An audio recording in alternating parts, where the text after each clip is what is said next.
दोस्तों आज हम पढ़ने वाले हैं आपके क्षितिज बुक के रसखान के सवैये। तो आइए देखते हैं।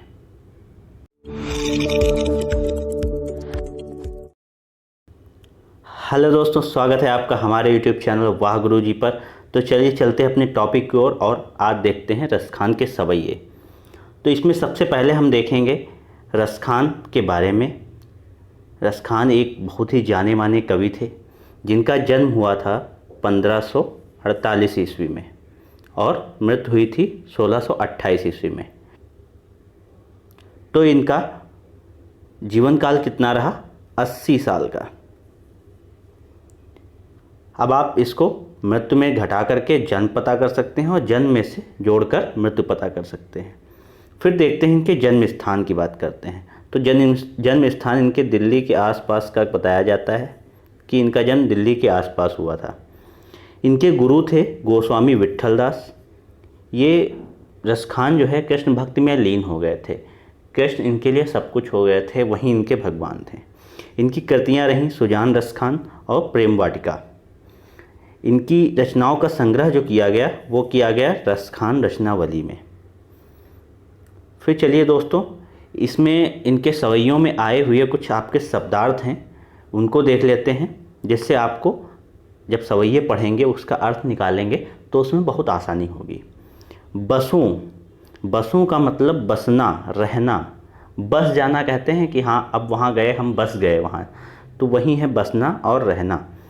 फिर कहते हैं कहा बस, वश में होना। कहाँ बस में होना, ये लाइन आती है जो पस हों तो कहाँ बस मेरो, कि कहाँ बस मेरो, मेरे बस में होगा कि ये होना, वहीं हो गया वश में होना। फिर मंझारन का तात्पर्य है बीच में होना। गिरि मतलब पर्वत, पहाड़।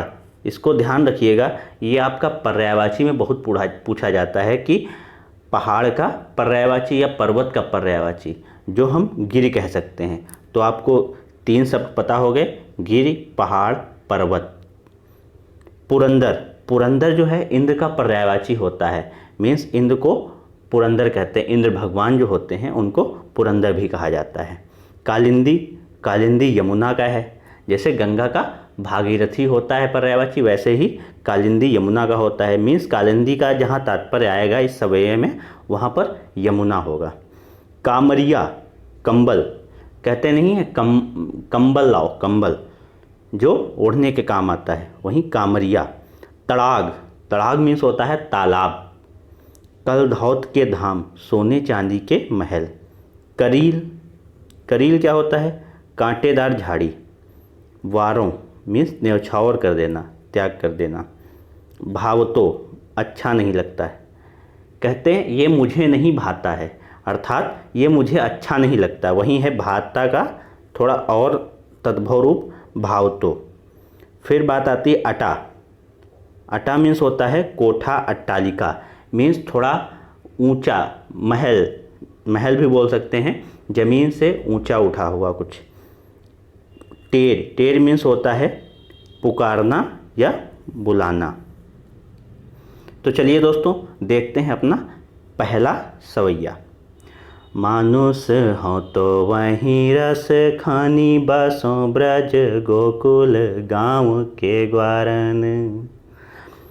यदि हम मानुष होते हैं अर्थात मनुष्य होते हैं, ये कौन कह रहा है? रसखान कह रहे हैं। तो बसों ब्रज गोकुल गांव के ग्वारन। बसों में बसना, अभी मैंने पढ़ा था शब्दार्थ में। ब्रज जहाँ श्री कृष्ण जी रहते हैं, ब्रज गोकुल गांव के ग्वारन, वहीं ब्रज गोकुल के गांव के ग्वालों के साथ बसों में जाके। अर्थात रसखान कह रहे हैं कि यदि हमारा जन्म होता है, फिर से मैं मनुष्य बनता हूँ, तो उसी ब्रज के गांव में मैं बसूं जा कर के। जो पस हों तो कहाँ बस मेरो, चरो नित नंद की धेनु मझारन। जो पशु हों, पशु का अर्थ है यहाँ पे ये पशु अर्थात जानवर। यदि पशु हो रहा हूँ मैं, यदि अगले जन्म में पशु हूँ तो कहा बस मेरो कि बस में हो मेरे कि चरों नित नंद की धेनु मझारन। जो नंद की धेनु हैं मीन्स श्री कृष्ण की जो गाय हैं उनके साथ ही मैं भी चरूं। फिर पाहन हो तो वहीं गिरी को जो कियो हरि छत्र पुरंदर धारण। पाहन, पाहन का अर्थात होता है पत्थर। अगर पत्थर हूँ, अगर अगले जन्म में मैं पत्थर होता हूँ तो वहीं गिरी बनाना, वहीं पर्वत बनाना मुझे, जिसको जो है हरि ने मीन्स श्री कृष्ण ने धारण किया था अपनी उंगली पर जब इंद्र देवता का भय था, जब उन्होंने बारिश कराई थी और इन्होंने उस पर्वत को अपनी उंगली पर धारण किया था, उसी पर्वत का मुझे पत्थर बनाना। जो खग हो तो बसेरो करो मिले कालंदी कुल कदम्ब की डारन। यदि खग हो, खग मीन्स पक्षी, यदि पक्षी होता हूँ तो कहाँ बसेरा करना है मुझे? कालिंदी कूल। कालिंदी का अर्थ अभी मैंने बताया था कि यमुना नदी, और कूल का अर्थ होता है किनारा। कदम, कदम का पेड़ होता है, उसी यमुना नदी के किनारे कदम के पेड़ की डाल पर मेरा बसेरा हो। तो इस प्रकार यदि मानुष होते हैं हम, यदि मनुष्य होते हैं तो उसी ब्रज गोकुल के गांव में बसाना, और यदि पशु होते हैं तो हमें नंद की गाय के साथ मीन्स श्री कृष्ण की गाय के साथ चरने का मौका मिले। और अगर हम पत्थर होते हैं तो जो पत्थर श्री कृष्ण ने धारण किया था अपनी उंगली पर, उसी का पत्थर बनाना, जिस पहाड़ को फिर अगर पक्षी होते हैं तो उसी यमुना नदी के तट पर जो कदम के पेड़ हैं उन्हीं की डालों पर मेरा बसेरा हो। चलिए देखते हैं दूसरा सवैया। या लकुटी अरु कामरिया पर राजती हूँ को तजी डारों। आठहूँ सिद्धि नवो निधि के सुख नंद की गाई चराई बिसारों। रस खान कबोइन आखिन सो ब्रज के बन बाग तड़ाग निहारों। कोटिक एकल धौत के धाम करील के कुंजन ऊपर वारों। क्या कह रहा है? या लकुटी अरु कामरिया पर राज तिहूपुर को तजडारों। जो ये सवैया है इसमें रसखान जी कह रहे हैं कि मुझे बस श्री कृष्ण के जो श्री कृष्ण का सामान है उससे इतना लगाव दिखा रहे हैं कि उसकी वजह से ये क्या क्या त्याग करने को तैयार हैं, ये देखते हैं। इस लकुटी अर्थात लाठी, कामरिया अर्थात कंबल, इस लकुटी लाठी और कंबल के लिए मुझे तिहु मतलब होता है तीन राज्यों को तज मतलब त्यागना मंजूर है। यदि अगर हमें इस लाठी और कंबल के लिए 3 राज्यों का राज त्यागने को कहा जाए तो मैं खुशी खुशी त्याग दूंगा।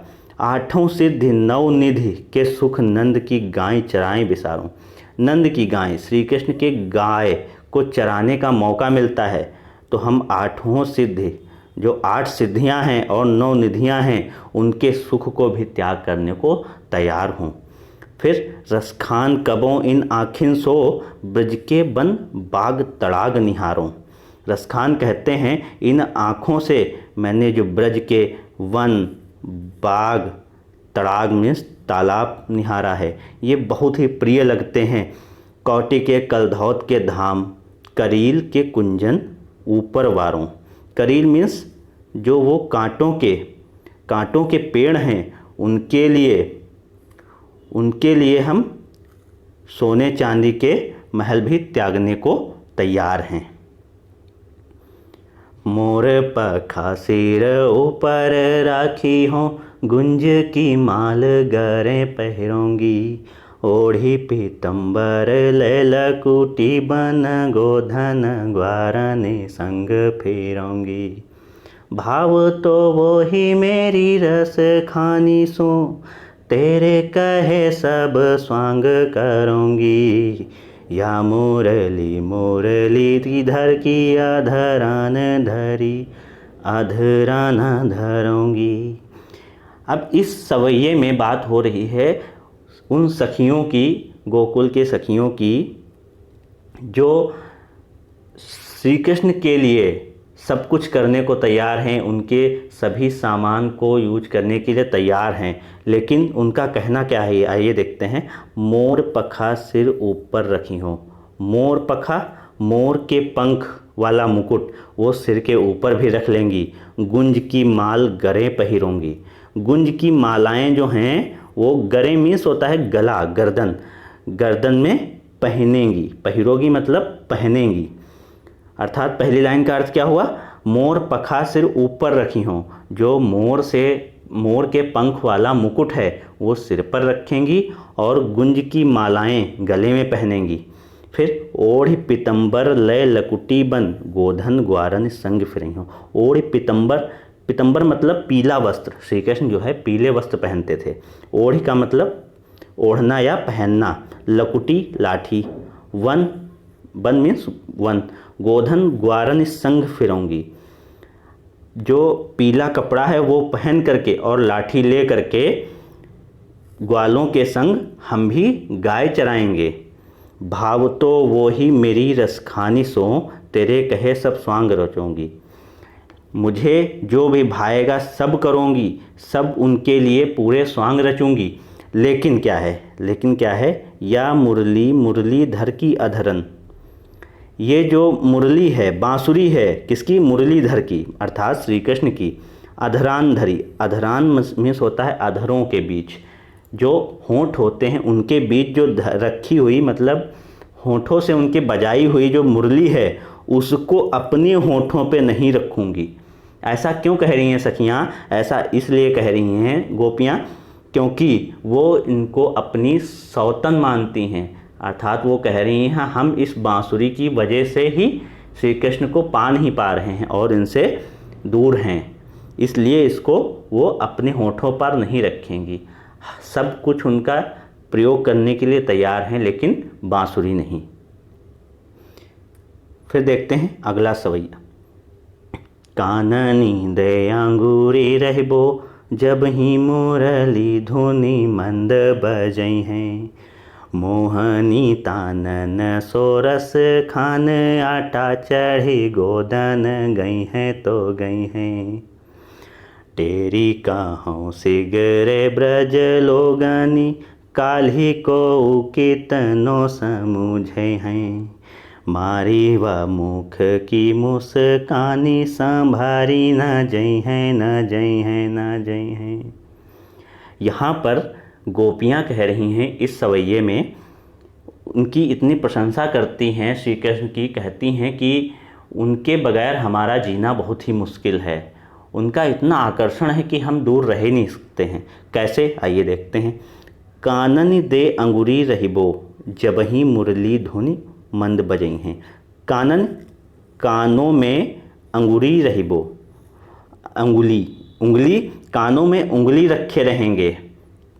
जब ही मुरली धुनि मंद बजई हैं, जब श्री कृष्ण मुरली अर्थात बांसुरी मंद बजाएंगे, मतलब उनकी जो बांसुरी की धुन है वो जब सुनाई देगी तब हम उंगली अपने कानों में रख लेंगे, जिससे उनकी धुन न सुनाई दे और हम मोहित ना हों। नहीं तो आकर्षण बहुत है उनके पास, उनकी तरफ वो आकर्षित हो जाती हैं। मोहनी तानन सो रसखान, अटा चढ़ी गोधन गई हैं तो गई हैं। यदि वो अटा मीन्स किसी ऊंचे स्थान पर, महल पर चढ़कर भी गाते हैं, फिर भी हमको नहीं सुनाई देगा। क्यों नहीं सुनाई देगा? क्योंकि हमारे कानों में उंगलियां होंगी। तेरी कहों सिंगरे ब्रज लोगनी, काल्ही को कितनो समझे हैं। आखिर ब्रज के लोग कितना भी समझाएं, कितना भी कहें हमसे, कितना भी पुकारें, लेकिन हम नहीं मानेंगे, क्योंकि माई रीवा मुख की मुस्कान संभारी न जई है, न जई है। क्योंकि अगर मैंने उनकी वो मुस्कान देख ली, उनकी बांसुरी की आवाज़ सुन ली, तो हम जो है अपने मुख की मुस्कान संभाल नहीं पाएंगे। वहीं कह रही है संभाली न जई है न जई है, हमें जो है उनके प्रति आकर्षित होना ही पड़ेगा। तो इस प्रकार से हमने अपना चौथा सवैया भी पूरा कर लिया है। तो दोस्तों, अगर हमारी वीडियो पसंद आई हो आपको तो प्लीज़ लाइक कर दीजिएगा, शेयर कर दीजिएगा और चलते चलते सब्सक्राइब कर लीजिएगा। अगली वीडियो में हम लेकर आएंगे इसी पाठ के क्वेश्चन आंसर पूरे एक्सप्लेनेशन के साथ। धन्यवाद।